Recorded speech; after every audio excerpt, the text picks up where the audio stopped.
Ça, c'est ce qu'on obtient à la fin de cette fabrication.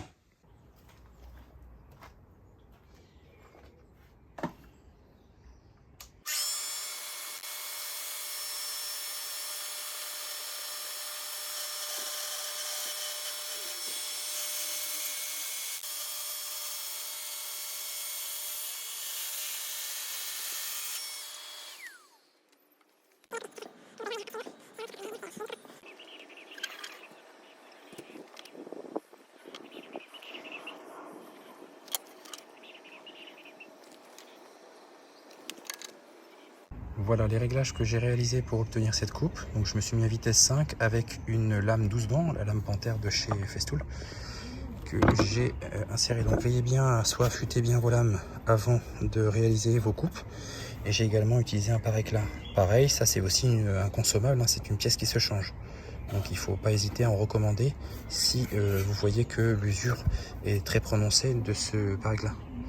Et veillez bien également à changer les pare-éclats de vos rails de guidage. C'est ce que j'ai fait tout à l'heure, hein. J'ai calibré mon nouveau pare-éclat. Je l'ai fait juste avant de réaliser cette coupe, hein. C'est pour ça que j'ai obtenu une coupe très propre, que ce soit sur le dessus que sur le dessous.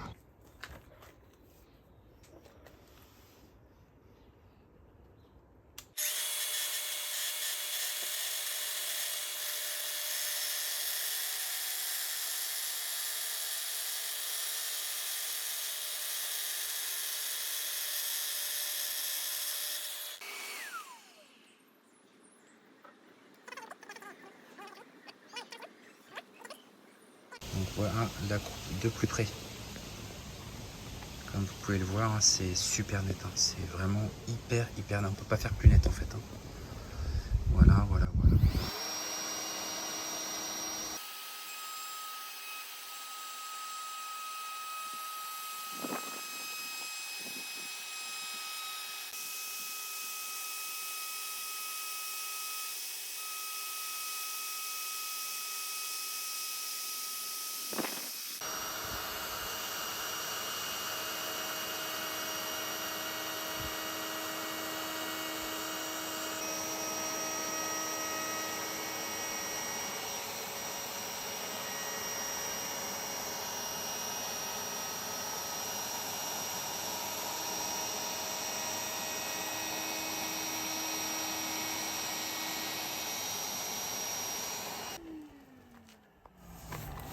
Le résultat, c'est qu'on a un arrondi parfait. Voilà, contrairement à l'arête qui se trouve au bout.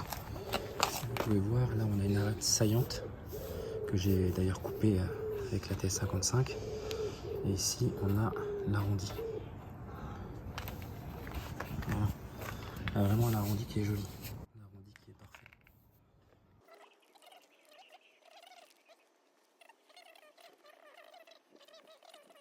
Je vous mettrai les caractéristiques et les liens vers la fraise. Et également le réglage que j'ai utilisé, vitesse 4. Alors voici ce que je fais pour éviter justement les éclats en sortie de panneaux de mélaminés. Je mets justement en dessous un autre petit bout de mélaminé que je fais maintenir avec un serre-joint et que je fais prendre avec le serre-joint du rail.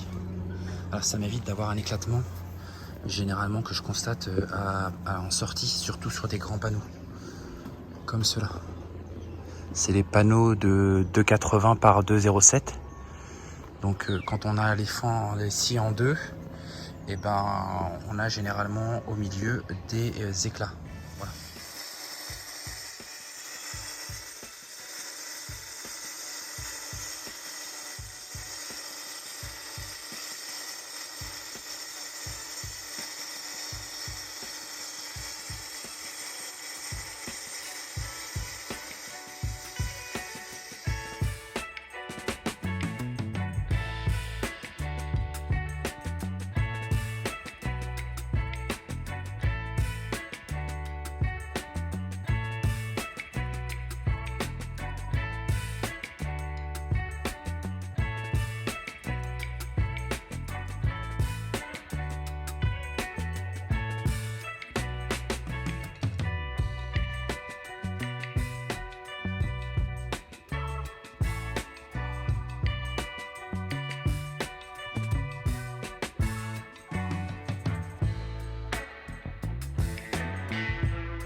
voici la coupe. Comme vous pouvez le voir, il n'y a absolument aucun éclat. Alors ça, c'est la face du dessus. Hein. J'avais mis un scotch de masquage, justement, en plus du rail. Et comme vous pouvez le voir, là je passe un peu rapidement, mais il n'y a absolument aucun éclat, zéro éclat. Et voilà le résultat.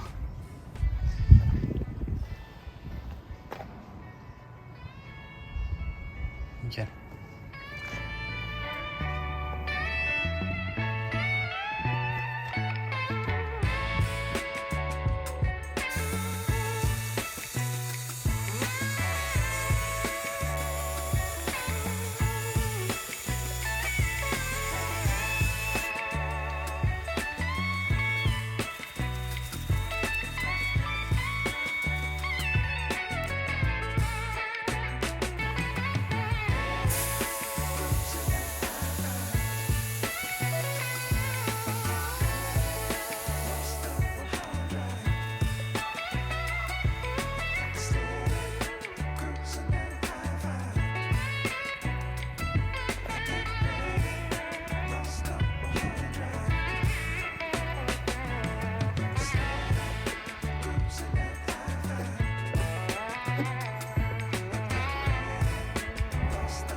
Et juste pour le plaisir, même s'il y a un petit peu de vent, hop.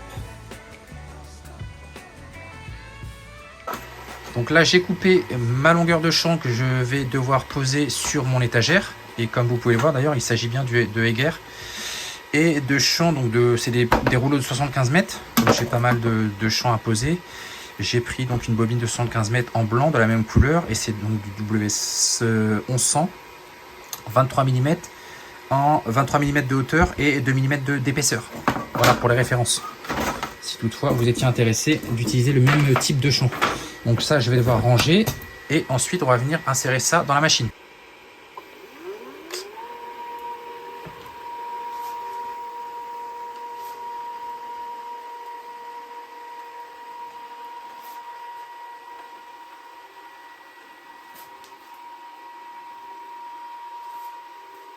Prenez votre petit rouleau et vous venez bien appliquer, hop, sur les côtés. Voilà l'encollage en question. C'est la même chose de l'autre côté. Et voilà. C'est parfait. Voici les traces que j'ai réalisées au crayon, hein, de manière à savoir où est-ce que je passe avec ma ponceuse.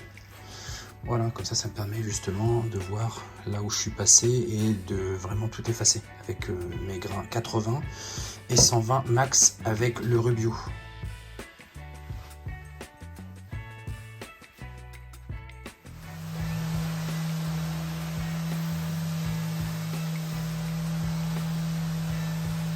Alors ce que je fais dans un premier temps, une fois que j'ai terminé mon ponçage, c'est que je passe un petit chiffon pour retirer le surplus de poussière sur ma surface. Donc j'ai réalisé le ponçage au grain 80 et ensuite au grain 120 au max sur ma surface. Je viens dépoussiérer.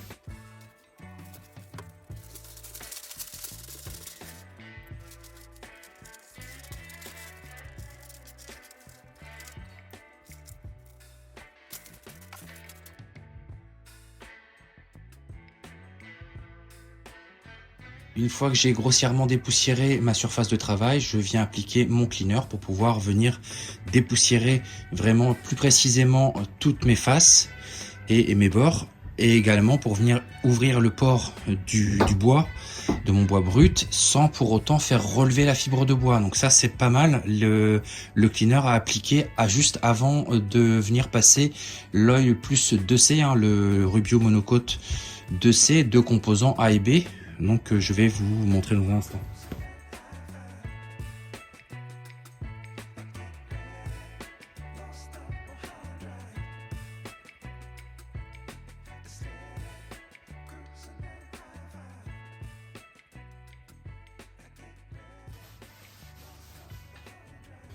Alors pour ce qui est de la préparation de mon Rubio, je vais préparer donc 60 ml du composant A, c'est marqué composant A, et 17 ml du composant B. Alors avant de démarrer le processus de préparation et d'application du Rubio monocote, il va falloir vous préparer une petite bassine avec un petit fond d'eau à l'intérieur, de manière à pouvoir venir mettre tout ce qui sera en contact avec le Rubio une fois que vous l'aurez utilisé à l'intérieur de la bassine. Donc il faut surtout pas jeter ça dans la poubelle parce qu'il y a des risques d'autocombustion. Ensuite je vais pouvoir venir préparer mon Rubio. Alors pour cela il va falloir secouer le composant A et B avant de venir le mélanger. Je vous montrerai comment venir calculer les deux composants A et B. Une fois que vous avez secoué votre composant A, donc il va falloir calculer les volumes, comme je vais vous le montrer dans un instant. Donc pour prélever composant A et composant B, alors pour cela, moi j'ai calculé ce qu'il me fallait comme volume pour les deux composants. Alors je vais ensuite prélever mes 60 ml pour la surface que j'ai à réaliser aujourd'hui. Une fois que vous avez secoué votre composant A, vous allez pouvoir venir le prélever avec une seringue. Donc moi, il me faut très précisément soit 60 ml de composant A et 17 ml de composant B. Donc il faut bien veiller surtout à bien mélanger le composant A surtout. Donc là, je prélève mes 60 ml, 3 x 20.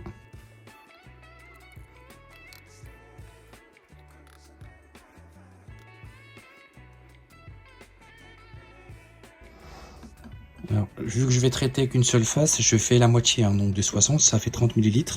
Je prépare pour cette face-là et je vais attendre à peu près une vingtaine de minutes avant de le retourner. Je prélève maintenant mes 17 ml, enfin 17 divisé par 2, puisque je vais traiter qu'une seule face pour le moment. Donc pareil, veillez à bien secouer vos produits avant de les utiliser.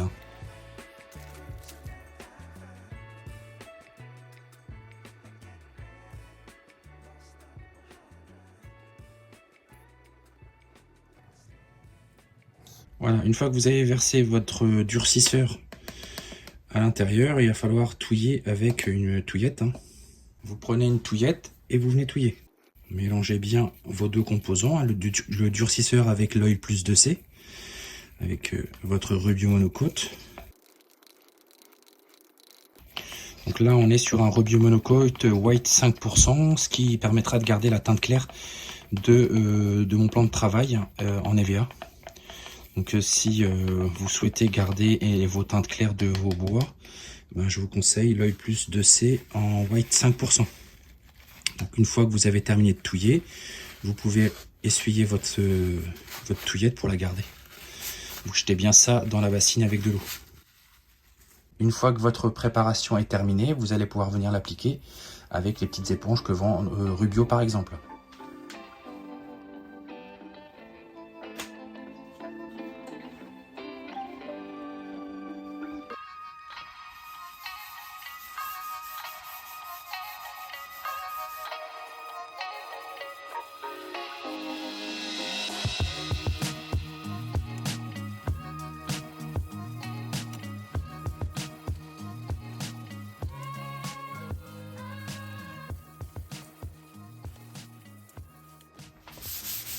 Voilà, on n'a pas la distinction entre la partie qui a été faite et l'autre partie, c'est à peine visible. Donc, si vraiment vous voulez garder votre teinte claire de vos bois, je vous conseille l'oil plus 2C, white 5%.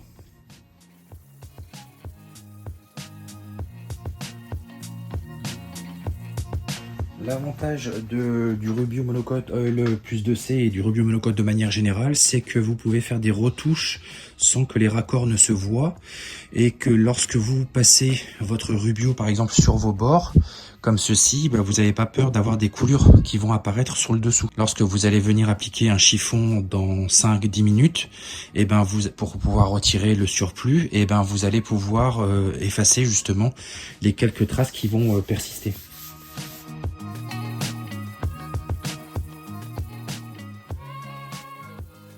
Voilà, une fois que vous avez appliqué votre Rubio, vous allez pouvoir venir essuyer le tout avec un petit torchon que vous avez également jeté dans votre bassine d'eau une fois terminé.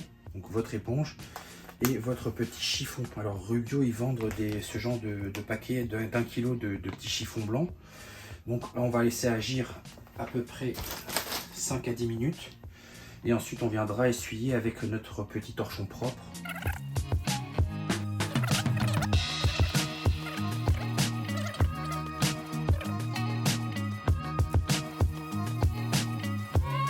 Là, comme vous pouvez le voir, il y a du surplus.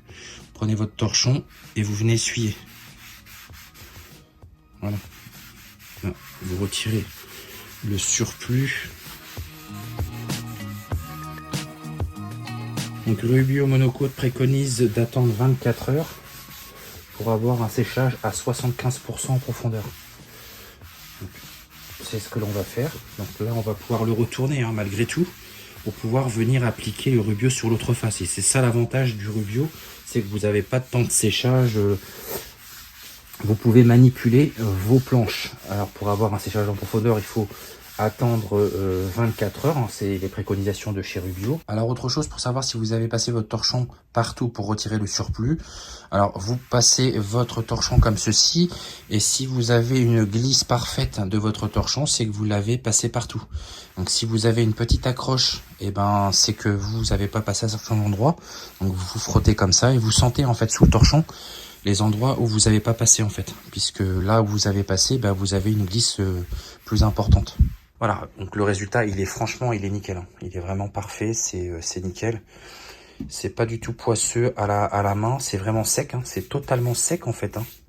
Il y a juste l'odeur de l'huile de lin en fait qui persiste, mais cette odeur-là va partir en fait. Au bout de 24 heures, vous avez plus d'odeur. Voici le résultat une fois avoir passé la couche de Rubio Monocoat Oil Plus 2C en white 5%. Comme vous pouvez le voir, la teinte est très claire. Elle est quasiment proche de la teinte du bois brut. Donc ça, c'est vraiment très bien pour ceux et celles qui souhaitent garder leur bois brut de couleur brute. Je vous conseille l'Oil Plus 2C en white 5%. Donc c'est ce qui convient le mieux au bois clair, comme l'EVA par exemple, comme c'est un plateau d'EVA. Vous allez pouvoir venir appliquer cette teinte-là. Donc l'avantage, c'est que c'est parfaitement sec, vous allez pouvoir le retourner pour pouvoir faire votre autre face, sachant que j'ai laissé la couche sécher environ 15 minutes avant de venir l'essuyer avec un torchon blanc, qui est vendu d'ailleurs chez Rubio en paquet d'1 kg. Et une fois que vous avez retiré le surplus au bout de 15 minutes, vous allez pouvoir le retourner pour pouvoir appliquer votre couche sur l'autre face. Avant l'assemblage, on passe un petit coup de produit pour bien avoir une surface très propre au niveau de nos pièces. Voici le meuble remonté avec les caissons de chaque côté, les plaintes sur le bas. Donc le caisson est avec du Clamex P14 et du Flexus. Donc ça, sur lequel viendra se poser bien sûr le plan de travail. Donc d'une hauteur d'environ 80 cm de hauteur, enfin 78 pour être exact. Et comme vous pouvez le voir, alors là on a une teinte extrêmement claire, très très proche de la teinte d'origine. Je ne sais pas si avec l'éclairage ça va bien se voir en fait, mais la teinte est vraiment quasi identique à la teinte d'origine, un bois brut. Je vous rappelle qu'il s'agit d'un plateau d'EVA en 33 d'épaisseur. Donc voici ce que ça donne. Donc c'est plutôt sympa, avec des caissons de chaque côté. Et comme on peut le voir sous le dessous, on voit bien la liaison entre les deux caissons, qui reprend donc le fond, qui est d'une seule pièce, c'est un U. Voilà, qui elle aussi a reçu un champ posé à la Conturo. Voilà l'une de mes créations. Donc c'est un meuble sur mesure, bien sûr, qui a été fabriqué entièrement à l'aide de panneaux de 2800 sur 2,07 m.